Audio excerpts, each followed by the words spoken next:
ቅን ሰው ሕይወት ላላቸው ፍጥረቶች ሁሉ ጥሩ ወዳጅ ነው።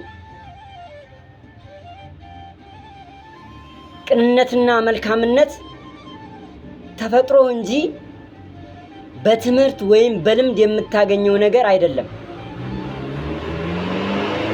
መልካምነትህ ከፍቅር ይወለዳልና በልብህ ውስጥ ፍቅር ይኑር። ሕይወት ጣፍጦ እንድትኖር በልብህ ውስጥ ፍቅር ይኑር።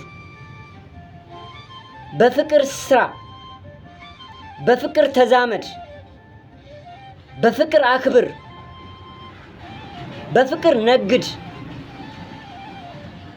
በፍቅር ሽጥ፣ በፍቅር ተማር፣ በፍቅር ጸልይ፣ በፍቅር እመን፣ በፍቅር ኑር። ሕይወት ሀብታም መሆን፣ ዝነኛ መሆን፣ በጣም የተማረ ወይም ፍጹም መሆን አይደለችም። ይልቁንስ ሕይወት ማለት እውነተኛነት፣ ትሁትነት፣ ቅንነትና ደግነት ናት። ቅን ሰው ሕይወት ላለው ፍጥረቶች ሁሉ ጥሩ ወዳጅ ነው። ስትኖር ያለ ጸጸት ለመኖር ሞክር። የተወረወረን ድንጋይ፣ ከአፍ የወጣን ቃልን፣ ያለፈ እድልን እና የጠፋ ጊዜን መመለስ አይቻልምና ስትኖር በንቃትና በማስተዋል ይሁን።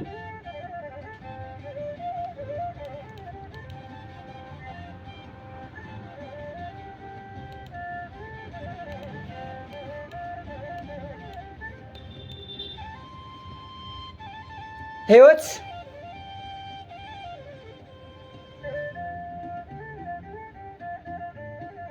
በቀሪ ሕይወትህ ደመነፍስህን የምትሰማበት፣ በረከቶችህን የምትቆጣጠርበት፣ ለእድልህ የምትተጋበት፣ ለእድገትህ የምትተጋበት፣ መውደድህን የምታሳይበት፣ ከራስህ ጋር የምትታረቅበት፣ በሌሎች ፊት የምታበራበት ይሁን። ፈጣሪ ማስተዋልን፣ ጥበብን፣ ዕውቀትን ከፍቅር ጋር ይስጠን። አሜን። ወዳችኋለሁ። ከተመቻችሁ ሸር፣ ላይክ፣ ኮሜንት አድርጉኝ። ከቻላችሁም የራሴ ዩቲዩብ ስላለኝ ሰብስክራይብ በማድረግ ብታበረታቱ ደስ ይለኛል። ሰላም ሁሉ ይሆንላችሁ።